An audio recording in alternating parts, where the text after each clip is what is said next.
Hi, as Siri or Alexa said, my name is Emmy Gal. I'm the CMO of Teeds and CEO of Teeds Studio, which is the creative technology arm of Teeds. And today I want to talk about AI. And mainly I want to talk about how AI will influence the advertising world. But before I do that, I want to talk a little bit about why I'm here on this stage speaking about AI. I'm a software engineer entrepreneur. And if you're wondering about my accent, I am originally from Bucharest, Romania, which is right there in Eastern Europe. If you don't know much about Bucharest, it is the city where Michael Jackson went in 1993, went up on stage in front of 50,000 people and said, "Hello, Budapest." That was not nice. We loved him anyway. So when I was 19, I wanted to take a girl on a date, and I didn't have any money, so I started a company that focused on making some money so I can take this girl on a date. Things went great. I married the girl, and then Teeds acquired my company last year. So here I am. All right, so if you don't know Teeds, what we do is we've invented this format called Outstream. It's a beautiful, non-intrusive video ad served in the heart of a premium editorial content. It's non-intrusive, it's sound off. If you tap the video, it plays the sound. If you don't want to watch it, you just scroll past. We think it's better than pre-roll, and our results have shown that. So how is AI going to change the advertising industry? I thought the best way to talk about the future is to first look at the past. So I'm going to do a very brief history of the ad. So in 1472, it's going to be very brief, the first ad ever to be in circulation was this. It was a parchment ad posted on church doors promoting a book in England. A couple of hundred years later, in 1704, the first newspaper ad was published, actually in the Boston Globe. So I think big round of applause for the Boston Globe for running the first ad, you know. 1842, the first advertising agency was created. It was called V.B. Palmer's. It was in New York, obviously.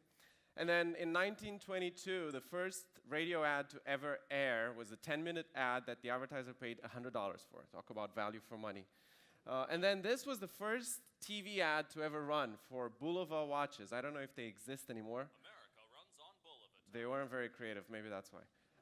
So 1994, the first banner to ever run was on hotwired.com, which is Wired Magazine's website, and it had a 44% click-through rate. If you're in the advertising industry, you know how great that is.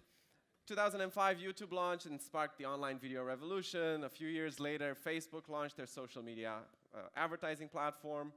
In 2011, Teeds invented Outstream and kind of created a new way for publishers to generate money from video. And then over the past 2 years, we've kind of been living the mobile advertising revolution. So if we look at the past 500 years, a lot has changed.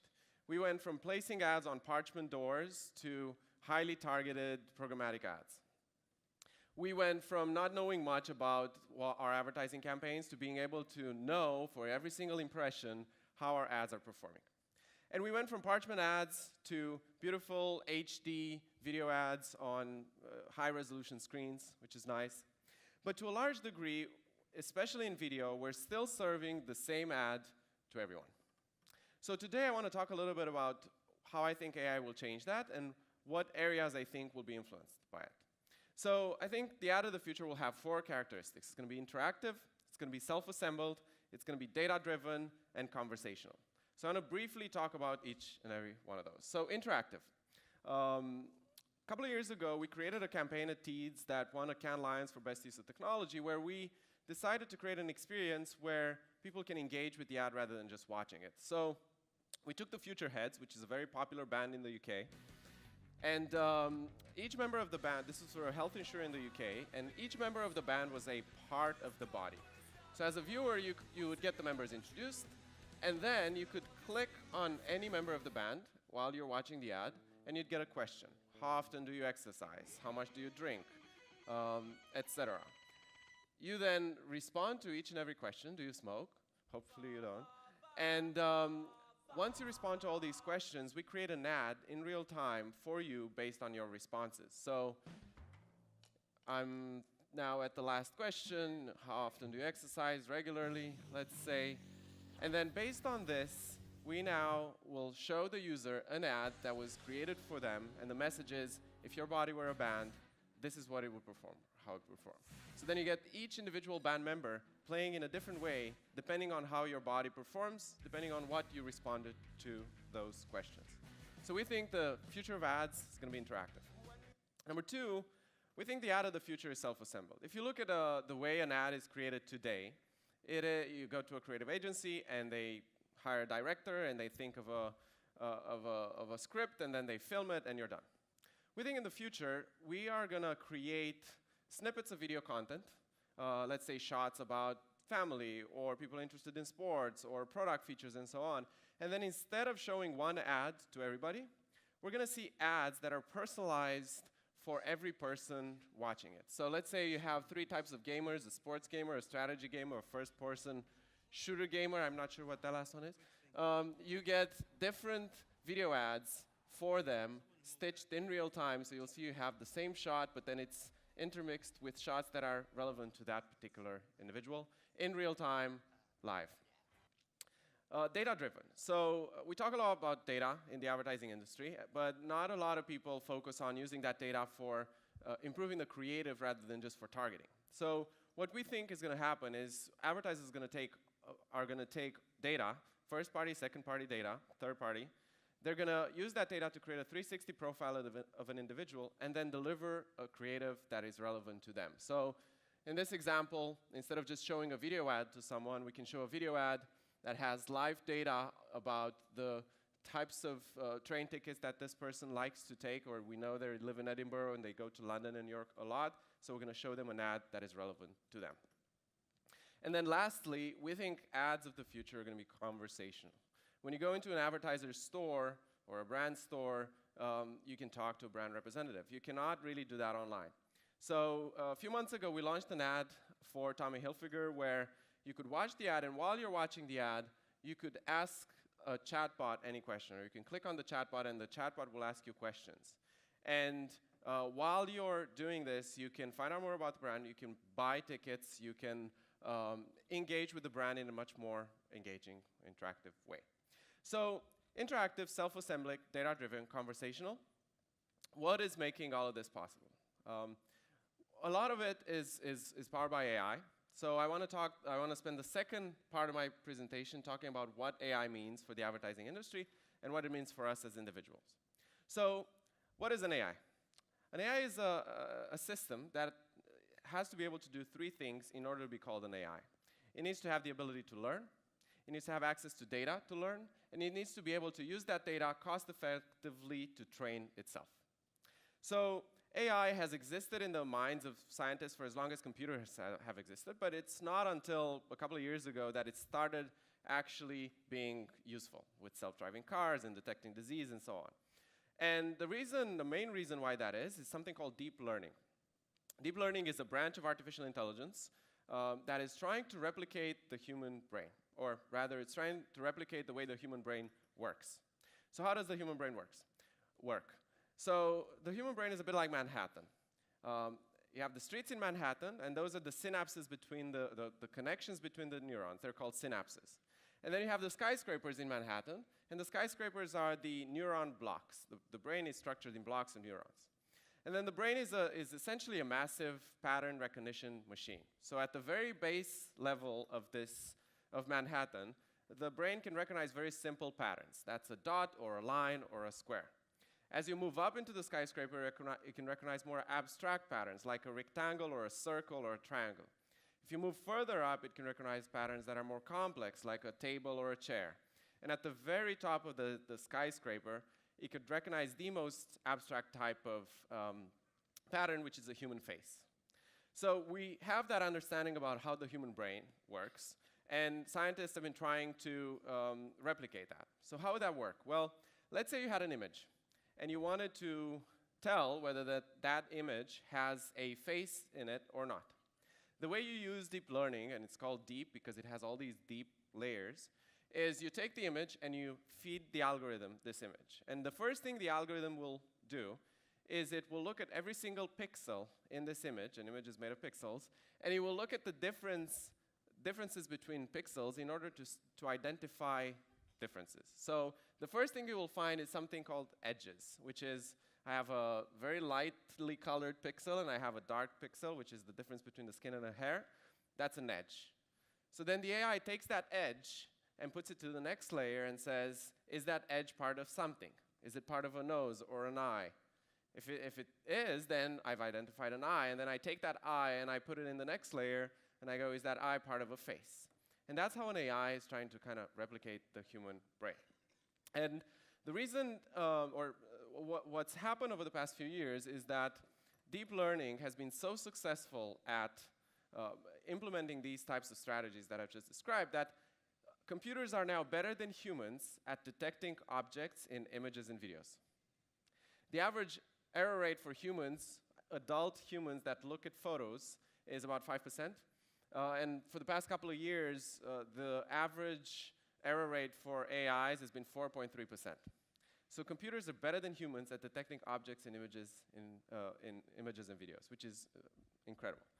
A team at Google took a deep learning algorithm, an AI, and they trained it with 10 million YouTube videos. And then they asked the AI what it sees in those 10 million YouTube videos, and the AI came back with this. And this is not a drawing, a design by a human. This is a representation by an AI on what it found in those videos. So it found a face. It found a kind of a human body. And of course, this is YouTube we're talking about, so it found a cat, or many, many cats. You might see the cat there. So another reason why deep learning and machine learning and AI is becoming feasible is because of something called Moore's Law. If you haven't heard of Moore's Law, it basically says that every 18 to 24 months, we can put twice the number of transistors on a chip, which decreases the cost twofold and increases the performance twofold. And if that trajectory continues, and it seems like it will, by 2025, we should have computers or chips that are able to do the same amount of computations per second as a human being. A human being has about 30 billion neurons, and they're all interconnected. And right now, a chip has about 10 billion transistors, the best chips. So within 10 to 20 years, it's guaranteed that we're going to have chips with 30 billion transistors, at which point, from a hardware perspective, we'll have computers as powerful as the human brain. The software is a different part. We'll get there. So deep learning, very large data sets, cheap and fast computing. That's what's kind of making all of these possible right now. But can computers create art? We have this belief that creative endeavor is like a very intuitive activity and only humans can do it, and very few humans can do it well. So a team of researchers decided to show that computers maybe could create art. So they took an AI, they created an AI that takes art from very well-known artists like Picasso, like Pollock, like Kandinsky, and learns how to paint like those artists. So then they took that image at the top left, and they asked the AI to draw that image as each of those artists, and this is what the AI came back with. And then they did a follow-up to that experiment, and they said, okay, let's take these images and show them to humans and see whether they recognize if they are created by an AI or a human. And the results were that humans are unable to distinguish art created by an AI from art created by humans. And then the same team of researchers decided to ask an AI to create original art. So the AI came back with this. It's like one psychedelic AI, if you ask me. It kind of doesn't look human, but it's original art created by an AI. And then another team of researchers decided to show that an AI can create art in a very different way. So they took classical music songs, and they trained an AI on what good music sounds like. And then what I'm going to play to you is going to sound like piano. It is not piano. It is the sound wave of piano.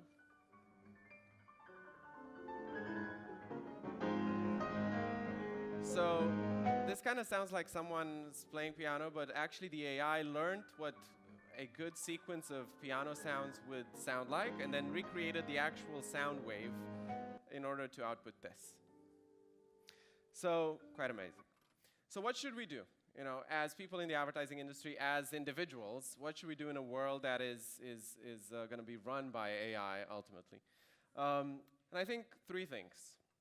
One, right now, if you look at the advertising industry in particular, engineers work very separately from creatives in kind of very different silos. You have startups that do engineering, and you have creative agencies that do creative, and you have media agencies that do a little bit of both, but not enough. So I think in order for us to be prepared for this future, we need to create teams of creatives and engineers that work together. Number two, an AI is only as good as the data you feed it.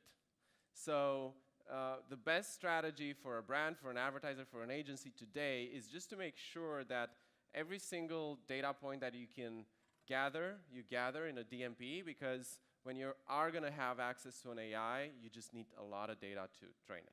You don't have to do much with the data right now, but it has to be available. And thirdly, I thought I should end on a more personal note, so I'm going to make 3 recommendations of books that will prepare anyone for our AI future. They're non-technical books, and they're very enjoyable. The first one is called Life 3.0 by Max Tegmark. It is basically a book about our life in a world that's predominantly dominated by AI. The second one is a book called The Circle by Dave Eggers. They made a movie. Apparently the movie is not very good, so you should read the book. It's a novel, 20 years from now, about a company called The Circle that is a combination of Facebook, Google, SpaceX, Tesla, all in one. And then the last book is written by a British professor called Nick Bostrom. It's called Superintelligence, and it talks about how we're going to get to have AIs in our life and what the various technologies we're going to use are. And then lastly, very importantly, don't forget, it's Bucharest, not Budapest. Thank you very much.